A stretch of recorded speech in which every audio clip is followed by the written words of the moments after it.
Welcome back to the Tucson and Titletown. Me and Dad are starting off the podcast with back-to-back conversation. Obviously, the Los Angeles Dodgers won back-to-back World Series. They did it back in 1998, 1999, and 2000. That was a three-peat, right?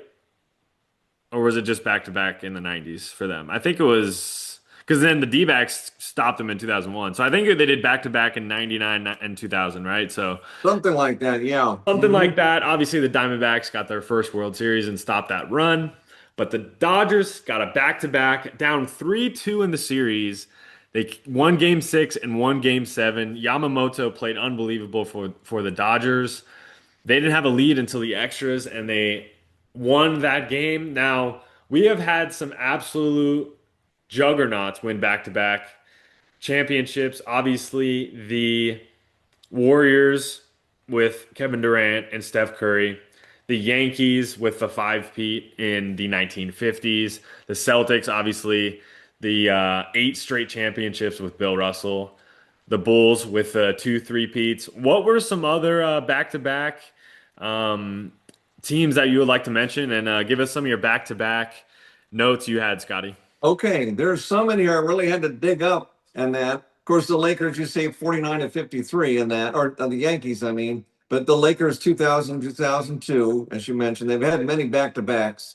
Green Bay, we discussed this in that video we did in Iowa. Yeah. They have 65, 66, and 67, and another one 29, 30, and 31, two three-peats. UCLA basketball has 67 to 73. And get this, I found the school, Kenyon College, in men's swimming. They're out of Gambier, Ohio, won 31 national championships in a row from 1980 to 2010. And the LSU women's track won 11 from 87 to 97.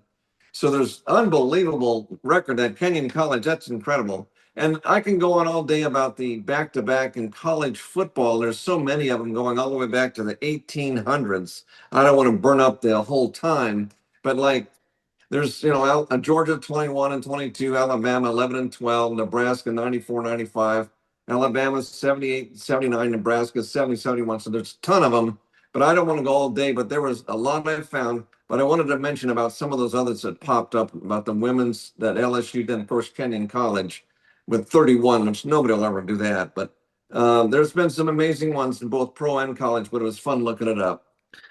Now we have our third member back. We will dive right into this playoff picture after week 9 in the NFL. Looking at the potential matchups right now, we have the Colts and the Eagles as the one seeds. In the wild card round, we have a potential Jaguars and Patriots matchup, a divisional matchup between the Chargers and Broncos, which would always seem to be close games. A Bills Steelers 4-5 game would be unreal at Heinz Field, and then Buccaneers Lions with the 2-7. Seahawks 49ers, another divisional matchup, and then Packers Rams. Alex, we'll go to you. Out of all those potential matchups, which one would you really want to see? And then which one do you think is not going to happen? Mm, divisional matchup, what you said, right between the Bills and the Patriots? It was Chargers and Broncos. Oh, Chargers and Broncos, yeah. That would be pretty cool, I'd say. I don't Do you want to face the Rams as a Packers fan?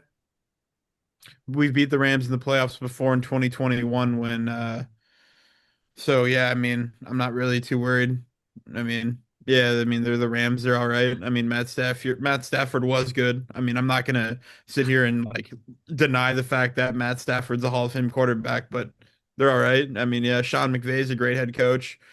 He's got a Super Bowl to his name. Matt Stafford has got a Super Bowl to his name. I mean, yeah, I'm not concerned.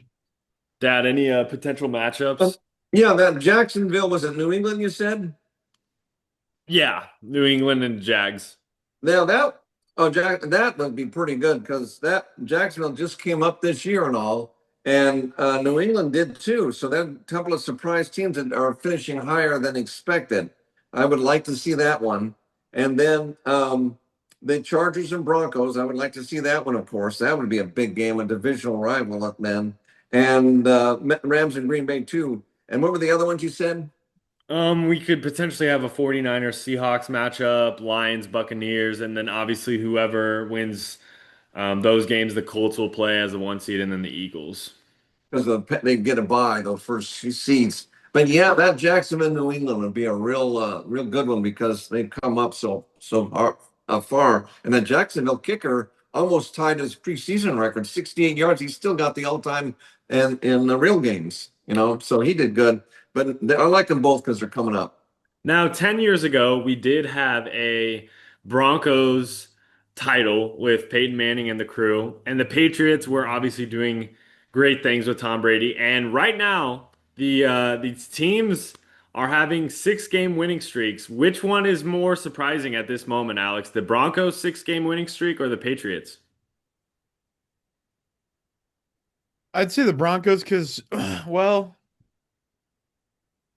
that's actually tough because I think the expectations were both pretty high for both Bo Nix and Drake May.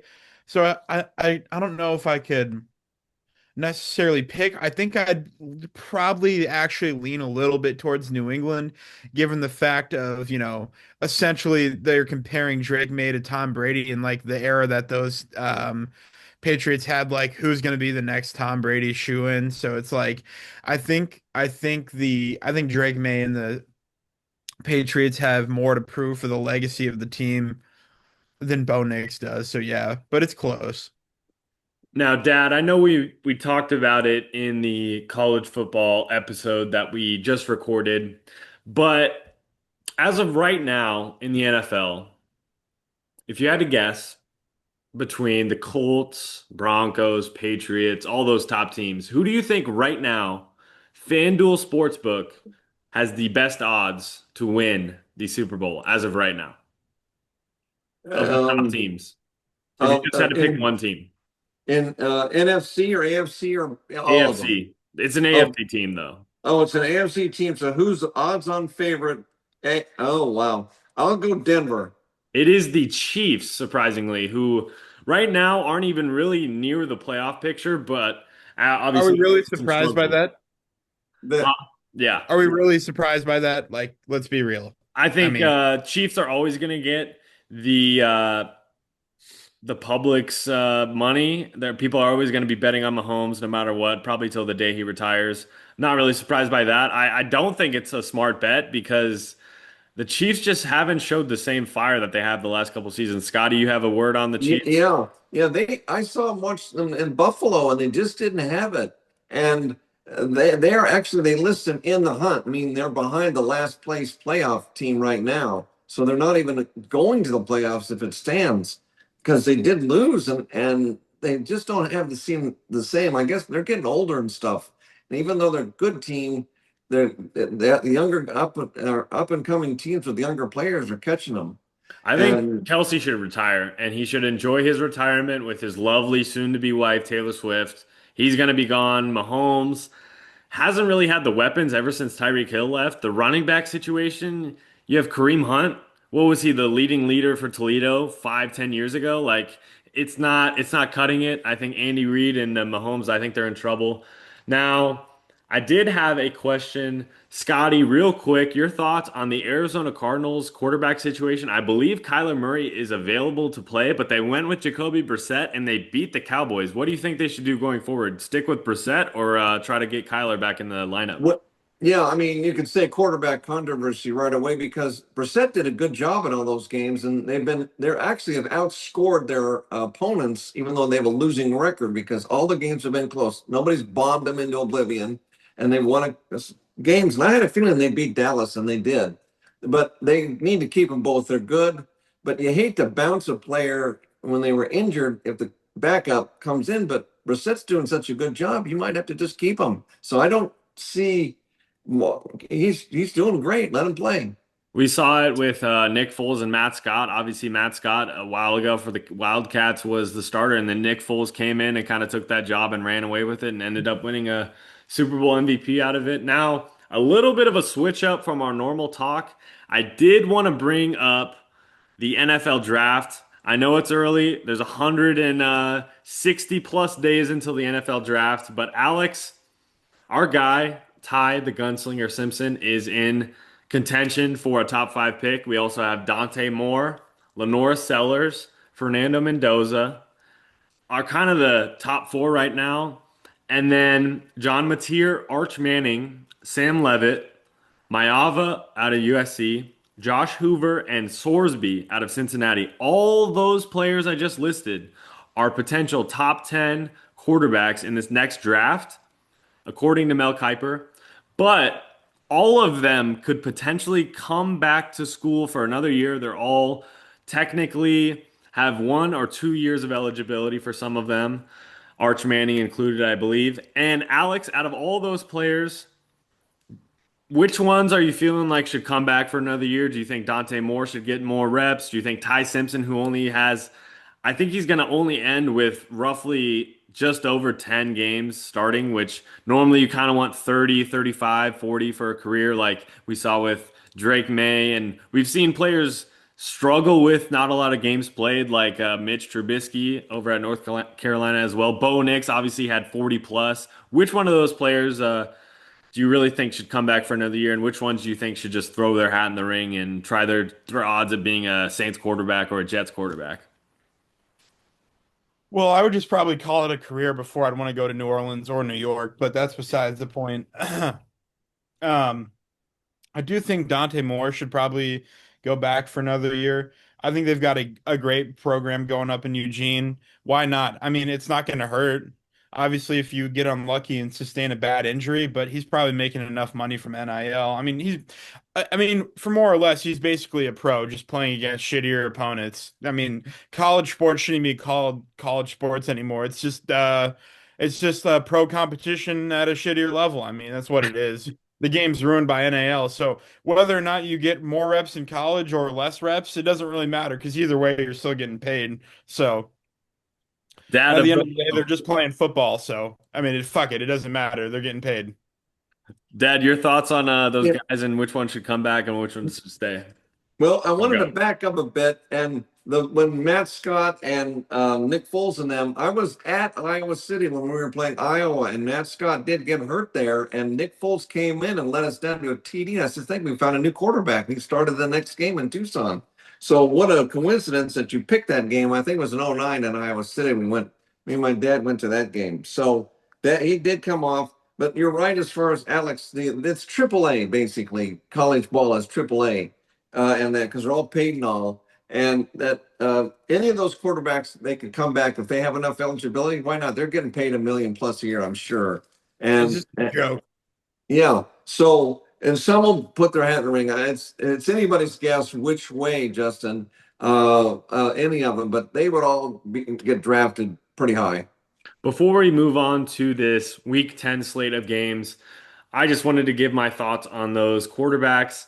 Ty Simpson, I think you got to go, especially if you win the Heisman, which I think he will. Dante Moore, I agree with Alex. I think he should come back. I think Oregon has a chance to go to the national title game and win it if they have all that talent coming back. Lenora Sellers, I think he'll come back, but I do not think he'll stay in Columbia. I think he'll go in the portal and go somewhere else. Fernando Mendoza, obviously, if he's a Heisman candidate, I think he should leave. But I also think if he stays in Indiana, he'll be set. John Mateer, I think his stock has really fallen since that hand injury. I think he should come back, and I think he should stay in Oklahoma. But if he leaves, I understand. Arch Manning, you got to come back and prove yourself even more, especially if you're ascending near the end of the season. Sam Bro Levitt, you makes got to come like 10 back. million a year in Austin. Why would he ever leave? If he's going to go to the Saints and get destroyed like his grandpa did in the 70s, don't do that. Sam Levitt, ASU had that season-ending injury. I think he should come back, but not for those shitty Sun Devils. Mayava, you can go. I mean, you can try to come back and improve your stock, but if you don't get that much better in that USC offense, kind of do whatever. Josh Hoover, I think it's kind of up to them. And Sorsby, the Big 12 is kind of stacked. I think we'll have to see what happens with Fafita. I mean, I hope he comes back for another season. I think he can dominate in the Big 12 and probably be a top three quarterback next season. Hopefully he'll come back. But those are just our thoughts on this upcoming NFL draft. We'll have more content as it gets closer. Some of the big games this weekend. We have some huge matchups. A divisional Raiders Broncos game kicking off Thursday. Patriots Buccaneers. Both of those teams only have two losses. That'll be a huge matchup. Divisional Rams 49ers. The winner of that will pretty much be in the driver's seat for the NFC West. We have a game in Berlin, 8:30 in the morning. Some a battle for the number one pick potentially with the Cleveland Browns and the Jets. Divisional matchup, Jaguars, Texans, Bills, Dolphins. Nobody's going to watch the Giants and the Bears. Ravens, Vikings could get a little interesting with JJ McCarthy looking halfway alive and having a pulse last week. Panthers are on a roll. They have the same record as the Chiefs, which is crazy at 5-4. Cardinals, Seahawks. Lions, Commanders, and these last two games I really want to hammer home. Sunday night, Steelers, Chargers. Alex, which way are you leaning with the Chargers favored by 2.5? Steelers. Rodgers has been on a tear. He's outplaying everybody's expectations. The offense looks pretty nice. If the defense can keep things in check, I don't see why the Steelers don't win that game. Dad, your thoughts on Sunday night in SoFi? Oh, the Chargers, Steelers. Oh yeah, it's going to be close, but I'm going with Alex and go with Pittsburgh. I think they can win that game. Now, Dad, if you were to predict a year in the next 10 years, 20, 15, 20 years, by what year are the Steelers not going to go 9-8 or 8-9 or 10-7? If you had to predict a year where Mike Tomlin just absolutely falls off the wagon, by which date do you think it'll be? 2030, 2032? When is this run going to stop for the Steelers of being just above average? Because they usually finish about what 11-6 or stuff like that. Right around there all the time. You can pretty much pencil it in. Well, what happens, Justin, is they like to build through the draft and that. That's always been their way in that. And so they always field good teams. So you don't see them down in the dumps. It's rare they go 3-13 or so. They always seem to win. And so I think it'll be at least 10 or 15 years before they would sink down to an 8-9 record I because they think know when what they're doing and they've been doing it for years. I think when Tomlin is pulling a Belichick and getting 20-year-old girlfriends, I think that's time he about wraps it up. Alex, you have a huge matchup Monday night in Lambeau. The lights will be on for the Packers, especially coming off a disappointing week. Give us a little preview. I know you got a lot of insight. Jalen Hurts coming to town, Barkley and the crew. Give us a little score prediction, and do you think they'll cover that 2.5? Yeah, listen, the lights are going to be on, but clearly nobody's going to be home at Lambeau on Monday. It doesn't matter if the stadium's sold out or not. Matt LaFleur has a fucking vagina. The Packers are probably going to lose 35 to 14 or 21. Jalen Hurts is a check down merchant, as we all know, but that'll be enough to get it done against the shitty Packers defense at this point. And that's no hate on Jalen Hurts. I mean, he does what he needs to do to get a win, and you can't really hate on that. Um, I think the bigger picture to look at is whether or not AJ Brown will go to Twitter to complain about his team winning. I think that's the bigger storyline for Monday night.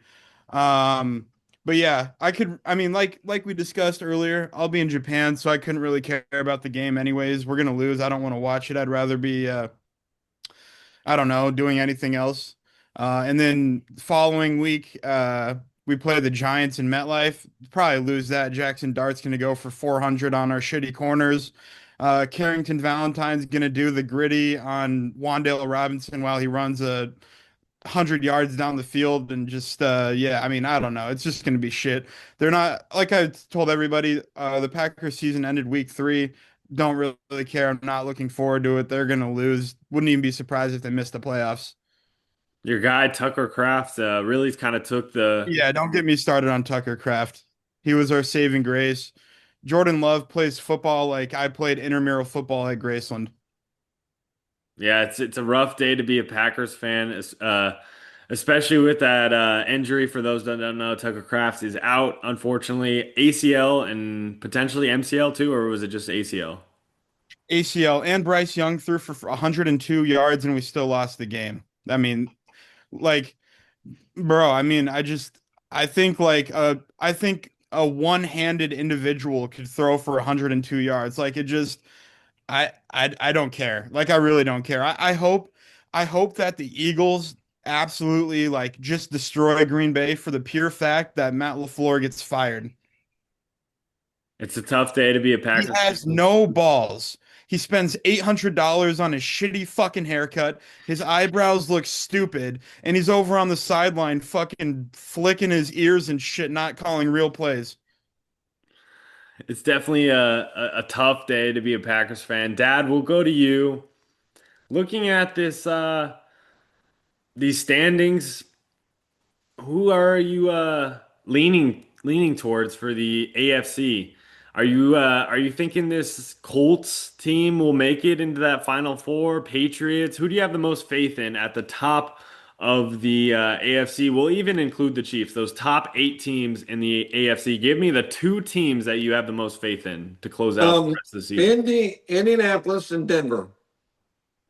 I think that's fair. I think Indianapolis and Jonathan Taylor, if the NFL MVP wasn't just a quarterback award, I think Jonathan Taylor very well should win this season. Denver, obviously, the weirdest 7-2 team pretty much that I've seen ever. Obviously, they could be 8-1 if that leverage call wasn't called, which I still don't understand with that loss to the Colts early on. Nobody does. All those games, Denver, the comeback kids, they're looking like Tim Tebow on steroids. That Denver team in 2011 kept being horrible in the first 3 quarters and coming back and winning. It's magic. It could be black magic. I don't know if Bo Nix is into voodoo in New Orleans or whatever, but he's got something up his sleeve. He's doing all kinds of weird. He's the boot and rally Broncos. He gets shit faced through the first 2 hours of the game. He's out in the bathroom on the floor, puke everywhere. Then he gets revived. He gets a caffeine injection inside of his arm, and he's I all the think way it's ready in the drugs, fourth but we'll quarter. go with caffeine. Yeah, he's probably going to get drug tested by the NFL by the way he plays in fourth quarters. But we'll have to see what happens. I'm really hoping for Denver, obviously, to have success. I'm hoping Buffalo. I'm hoping this is their year. Josh Allen, it is your time. This is the path. If you're gonna be the savior for Buffalo, your wife is kissing Michael B. Jordan on film. This is your year to redeem yourself and win the Super Bowl for Buffalo. This is your opportunity because the Eagles. They might beat the Packers on Monday, but they're Jalen Hurts is a check down artist, like Alex said. The Buccaneers have dealt with injuries, and I just don't think they have enough juice to win the Super Bowl. Seahawks, Packers, Rams, 49ers. I don't really trust any of these teams. If anything, a jacked up on steroids Dan Campbell might take the Lions somewhere. A Lions Bills Super Bowl. What would that do for the community, Scotty? What would that do? Detroit fans and Buffalo fans in where's it at? The Super Bowl, is it in Santa Clara again It is. Santa Clara? What would happen if the Bills and the Lions were in the Super Bowl? Scotty, have you ever seen a potential matchup like that?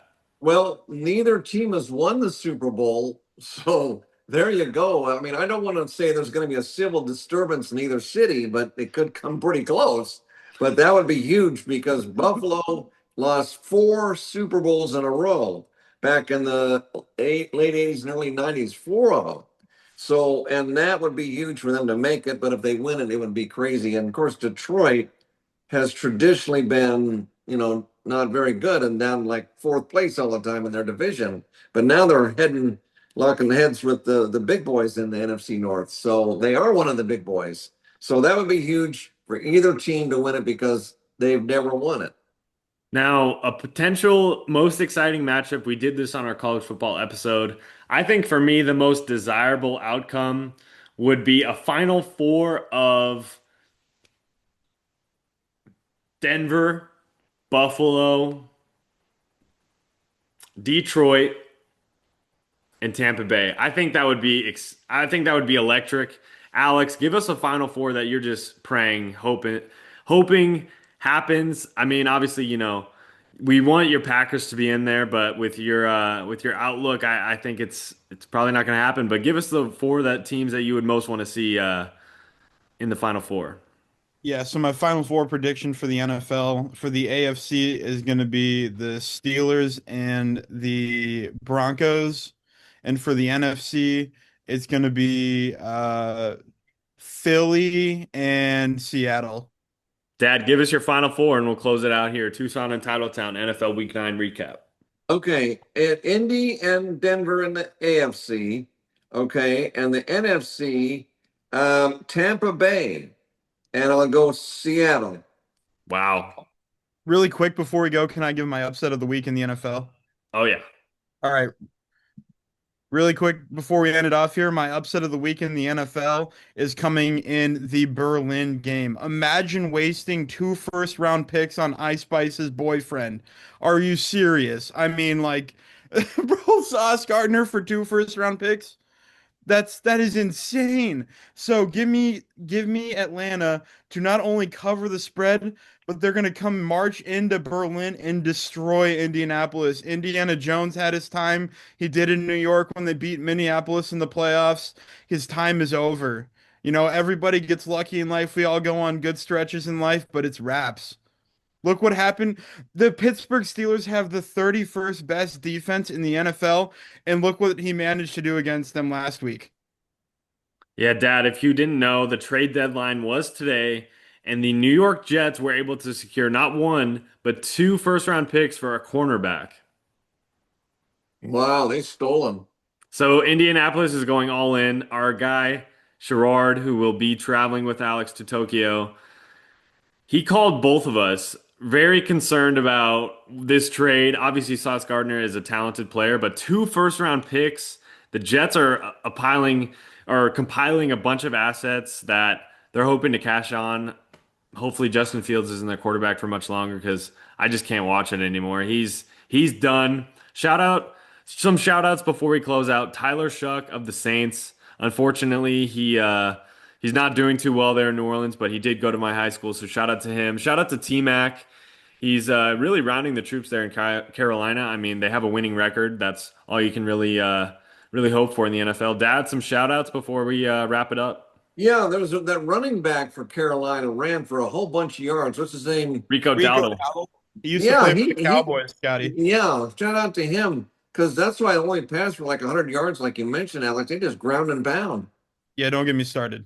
Yeah, okay, but I just wanted you said shout out. Yeah, I saw the no, I running back know. stat was good, so Yeah, I'm just trying Alex, to be. I'm just being fair. no, I Alex, some know. shout outs. Yeah. Yeah, I only have one shout out. The shout out's going to the NFL MVP, Jonathan Taylor, go Badgers, but they're still losing on Sunday.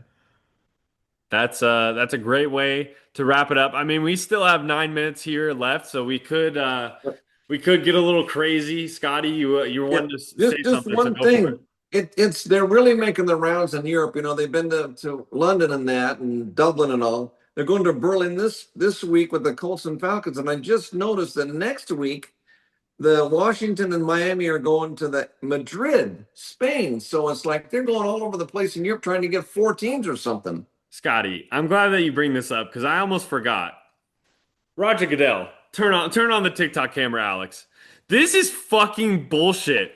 The NFL, if you want to create a Europe League, why send the shittiest fucking teams to the fucking Europe? What are we doing? Commanders, Dolphins? Who's gonna want to watch that? Stevie Wonder? Exactly. This week in Madrid, Falcons, Colts.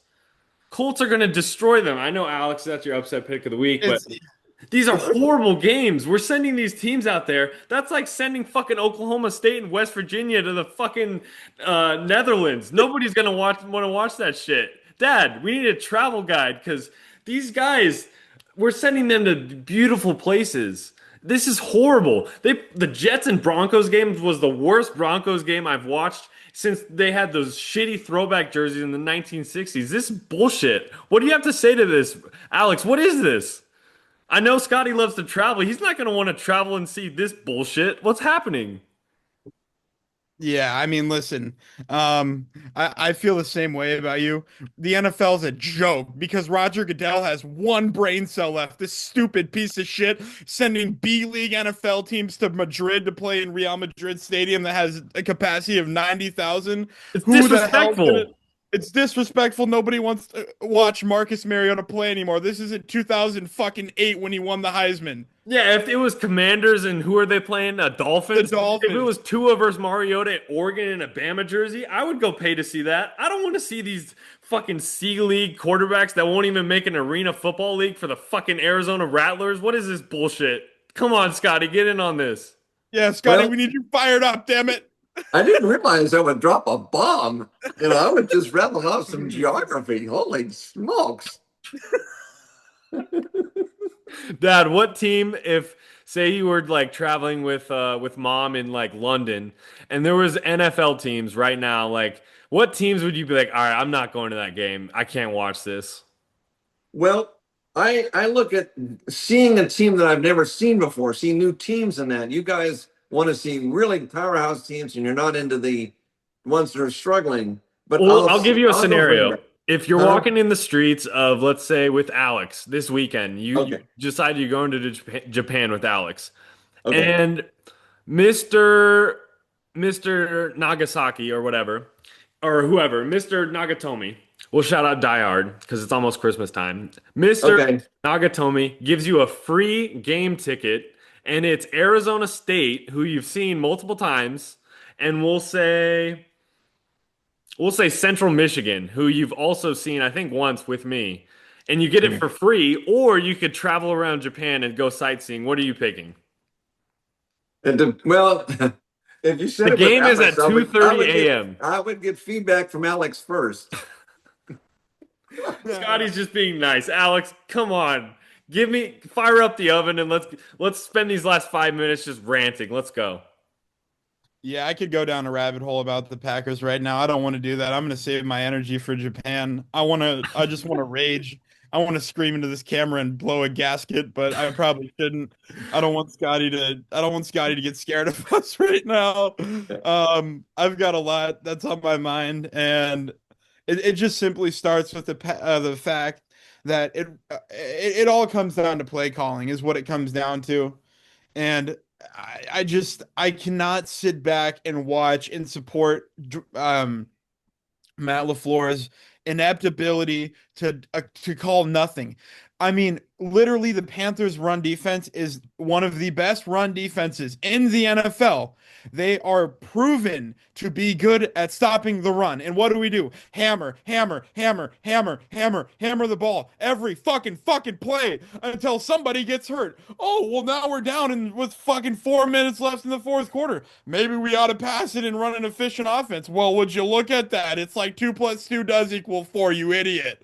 It doesn't take a rocket fucking scientist to figure out how to pass the ball. And these damn West Coast offense RPOs is pissing me off. Let Jordan Love fucking throw the ball. We don't pay him $55 million to throw fucking backward passes. I'm done.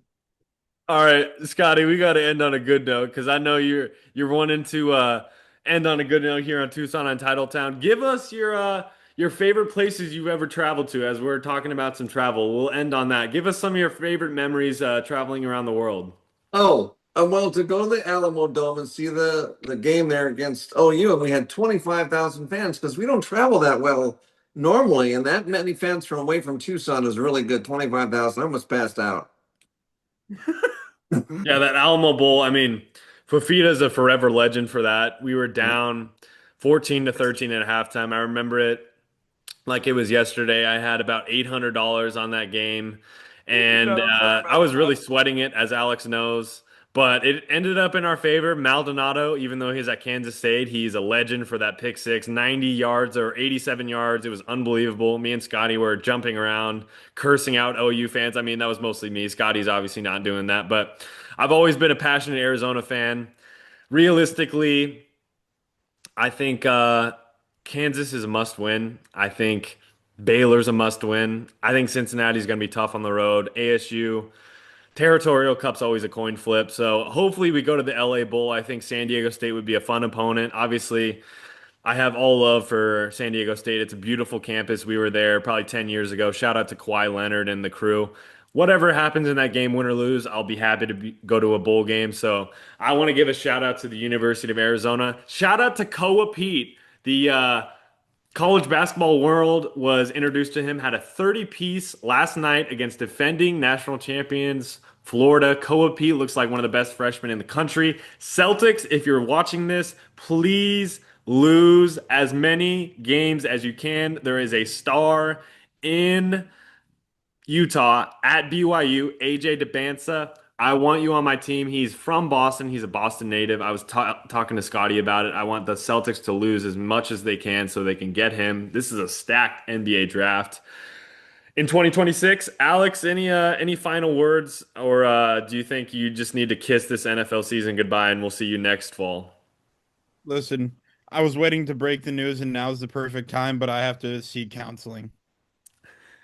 Scotty, one of us is finally entering counseling, which is probably what we should all do at this point. After these last two podcasts, we kind of blew off the top of the stadium, much like the Alamo Bowl Dome did in that victory. So, Tucson and Titletown, we will be back. This is not the last podcast ever with us three, but we will be taking a little bit of a hiatus. Me and Scotty will be getting after it while Alex is traveling the world. So, thanks for watching, and we're almost at 700 subscribers. So, help us get there, and we'll see you next time.